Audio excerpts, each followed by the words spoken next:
gapati man kamo nga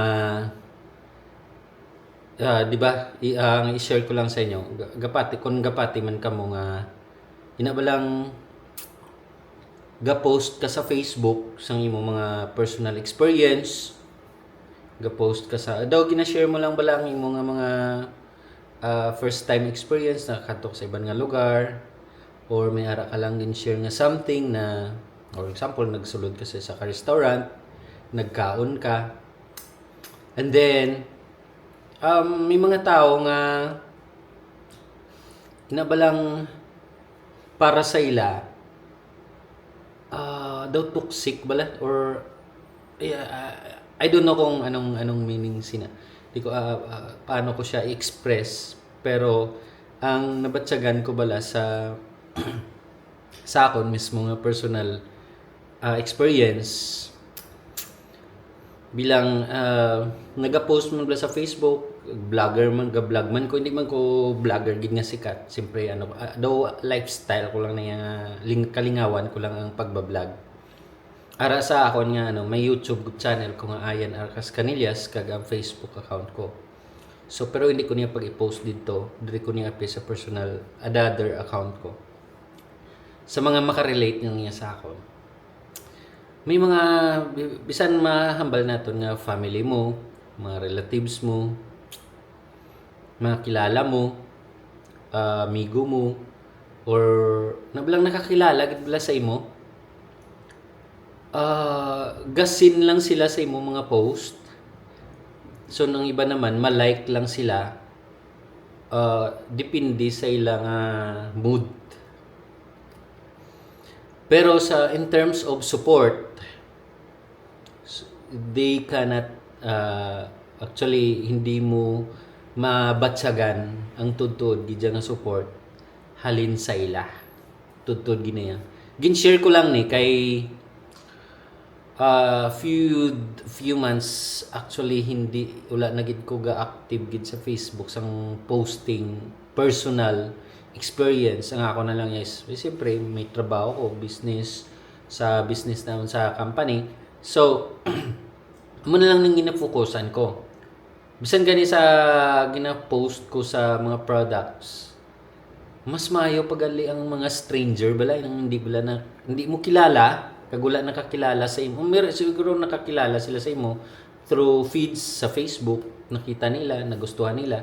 Pero na balang nakakilala gid bala sa imo mga kilala mo, relatives, friends, or or mga upod mo, kung sa din man yan nga organizations.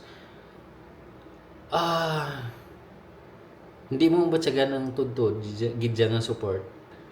Kay ginapili lang nila kung ano ang magustuhan nila.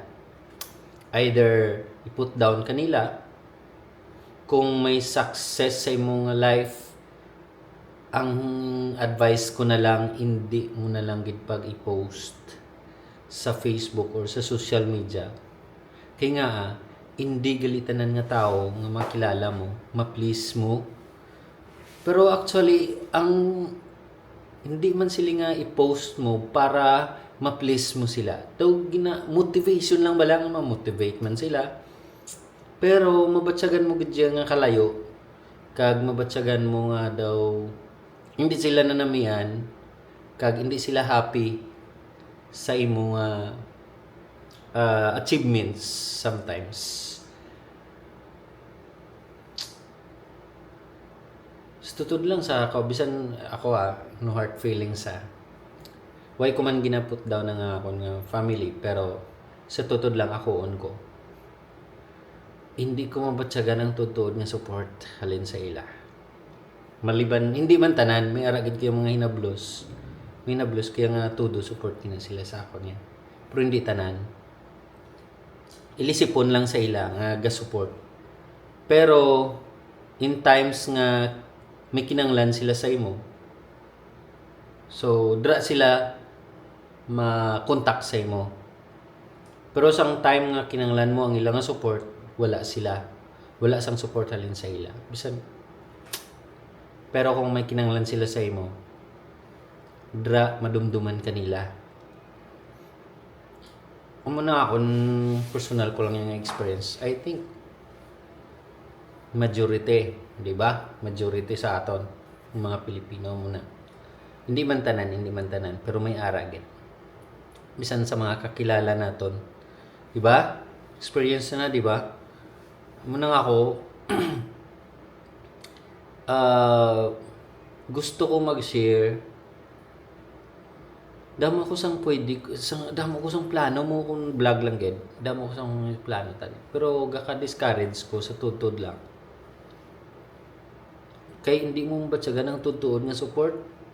Supposed to be sila ang ma-encourage sa imo, makita mo gid balahalin sa ila. Amo nagali no? May mga vlogger nga nagsilikat. Iban nga tao ang naga-support sa ila.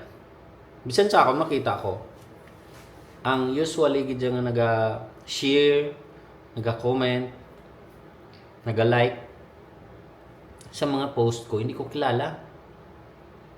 Pero kilala nila ako. Siyempre nakilala nila ako sa social media. Pero sila, hindi ko sila kilala. They are strangers to me, pero they are supportive. Makikita mo ang ilang support sa imo, kag mabatsagan mo gid nga nagustuhan nila. So, ang ako na lang sa inyo, hindi naton ubos ang aton nga paminsaron sa dira lang. Focus ta sa goal ta. Focus ta kung sinong ga-support sa aton, amo niya padayunon ta. Pero atong mga tao nga wala ga-support sa aton, maybe someday ma-realize nila. Kay may mga tao nga ma-support sa imo kung may benefits sila. Di ba? Kung may mga benepisyo sila nga makuha sa imo or nabuligan mo or ma-support sila. Pero kung wala na sila sang kuwaon sa imo, hindi ka nakatag sa ila, they will never support you. Mas may pang mga strangers, hindi mo sila kilala. Hindi mo sila kilala. Wala sila sa kinanglan sa imo.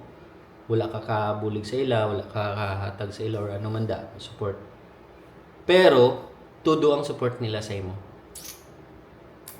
That's why saludo gid ko sa mga hindi man tanan ng Ilonggo nga ready ga so aga lantaw, may mga Tagalog man ga-support sa ako.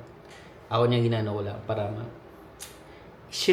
ko lang yung i-voice out ko lang nabatsagan ko subong. Hindi hinubog hindi man ko hubog. Basta mo lang na ako na share sa inyo. Kabudlay gali no. Kung mag-focus ka bala sa amuna. Nang taon mo lang gid ng mga tao nga ma-support lang sila sa imo kung may kwaon sila. Kinanglan sila sa imo. Pero kung wala, didma. Di ba? So, relate sa inong naka-relate di man. Relate gid no. Mulang na, padayon lang taya. Hindi ta magpadala-dala sa mga ang ako niya, hindi niya gina-discourage ta. Gina-challenge ta mo. Ikaw mismo ma-challenge sa imo kagalingon kay nang mga tao nga ma-support lang sa imo kung may kinanglan sila. Kuya, hindi ko namiyan sinaya. Gusto ko yain ng tao nga ma-support gidya. Inabalang may kwaon man or wala, may benepisyo man sila or wala, ga-support sila sa imo. Di ba? Siguro may makuha sila nga learnings sa mga gina-post ko, sa mga gina-share ko. Pero inabalang direct bala sa imo, may kwaon sila sa imo financially, di ba? Muna. So, mo lang na yan nga ako ma-share sa inyo sa sininga video. I hope sa mga kilala ko, pasensya na kamo. Pasensya na kamo naglayo ko sa inyo. Naglaylo ko kay hindi ko gusto gusto ko may peace of mind May peace of mind. Mera lang ko nga nabatsagan nga something deep madalong nga pila sa akong tagipusoon. Grabe. Dalong nga pila sa akong tagipusoon. Basta mo lang na sa mga nakakilala sa akon, kag mga kilala ko, gusto ko kung ano magid ka mo sa ako, support nyo ka mo. Pakapatsyag nyo sa ako na. Hindi lang kayo pa daw ghost bala. Kabalaan mo makibot lang ko kisa lang ako palapit sa ako. Na balang di mo makita sa feeds mo, hindi mo makita kag hindi mo batsagan nila support. Pero kung once makita ay kamo, mahambal sa ay kana magid pala sa lugar to mo nakadtuan. Ay ano to yung Nabalang daw updated sila, updated. Oo, tuod na. Updated sila sa imo nga kabuhi sa Facebook. Pero hindi mo makita na nabalang siguro galantaw sila sa imong ano. Pagkalabay sa ila siguro. Pero didma, mo lang na. Magkitay ka mo. Gano'n na sa gali. Gamonitor, wala daw gastok kala sa imo. Kada mo bala sinamo nang gastok bala sa imo. Ginastok ka nila pero wala sang support alin sa ila. Tutod lang mo ginayan. So, kadlaw lang ka. Kadlaw lang ikaw mga experience bala. Walang na. Sa sunod naman natin no video istoryanay naman ta. Ano mga istoryahan ta. Mga salamat. Follow ka mo sa ako ng Facebook Binoy. Thank you.